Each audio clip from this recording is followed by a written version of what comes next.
Հունիսի 22-ից 28-ը Ֆիզիկայի կիրառական պրոբլեմների ինստիտուտը բարձրագույն կրթության և գիտության կոմիտեի աջակցությամբ անցկացնում է փնջեր և ճառագայթում, փոխազդեցություն և կիրառություններ թեմայով 10-րդ միջազգային գիտաժողովը և ակադեմիկոս Ալպիկ Մկրտչյանի անվան ճառագայթային ֆիզիկա և հարակից կիրառություններ 5-րդ միջազգային գիտական դպրոցը։ Մեկշաբաթյա միջոցառումներին մասնակցում են ավելի քան 150 անվանի գիտնականներ, երիտասարդ գիտաշխատողներ և ուսանողներ Հայաստանից ու արտերկրից։ Կան Ղազախստանից, Ռուսաստանից,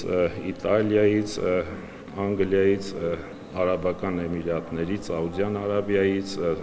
Սինգապուրից անգամ։ Գիտաժողովն ու գիտական դպրոցը միտված են մեր երկրում այս ուղղությամբ գիտության զարգացման խթանմանը։ Քննարկումների հիմնական թեման ճառագայթների և մասնիկների կիրառումն է բժշկության, բնապահպանության, հնագիտության և աստղագիտության տարբեր ոլորտներում։ Եթե վերցնենք 4-5 տարի առաջ, շատ բարդ էր երիտասարդներին ոգևորել, բերել դեպի գիտություն, որտեղ նախ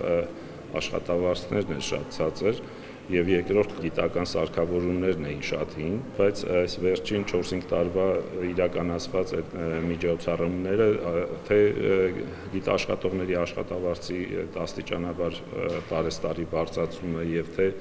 սարքերին նոր սարքեր ձեռք բերելուն շատ մեծ խթան եղավ, որպեսզի կարողանալ երիտասարդներին ոգևորել, բերել ինստիտուտ։ Միջոցառումը միավորելով ոլորտի առաջատար գիտնականներին ու երիտասարդ հետազոտողներին հնարավորություն է տալիս քննարկելու նոր գիտական արդյունքներն ու դրանց գործնական նշանակությունը, նպաստելով փորձի փոխանակմանը, համատեղ հետազոտություններին և միջազգային համագործակցության ընդլայնմանը։ Այս հանդիպումների հիմքը դրվել է տարիներ առաջ ակադեմիկոս Ալպիկ Մկրտչյանի նախաձեռնությամբ։ Հենց այդ ժամանակ էլ ձևավորվեցին ամուր գիտական կապեր Իտալիայի միջուկային հետազոտությունների ինստիտուտի և գիտությունների ազգային ակադեմիայի միջև, որոնց շրջանակում այսօր իրականացվում են կարևոր համատեղ հետազոտական ծրագրեր։ Մենք միշտ մեծ ուրախությամբ ենք գալիս Հայաստան և բարձր ենք գնահատում այստեղի գիտական հաստատությունների, համալսարանների ու գիտությունների ազգային ակադեմիայի աջակցությունն ու ջերմ հյուրընկալությունը։ Դեյվիդ Բրեդլին այս օրերին այցելել է Մատենադարան, մեծ տպավորությամբ է խոսում այնտեղ պահպանվող բացառիկ ձեռագրերի մասին։ Նրա խոսքով չափազանց կարևոր է կիրառել այնպիսի ժամանակակից տեխնոլոգիաներ, որոնք մի կողմից չեն վնասում արժեքավոր նյութերը, իսկ մյուս կողմից հնարավորություն են տալիս դրանց մասին առավել խորքային տեղեկություններ ստանալ։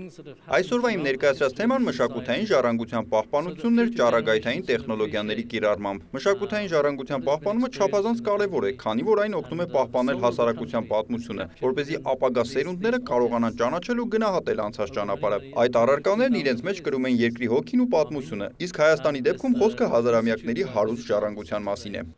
Գիտաժողովին քննարկվում են նաև նոր նյութերի ստեղծման ու դրանց հատկությունների ուսումնասիրության հետ կապված հարցեր։ Ծաղկանուշ Միրզոյան, Աշոտ Խաչատրյան, լուրեր։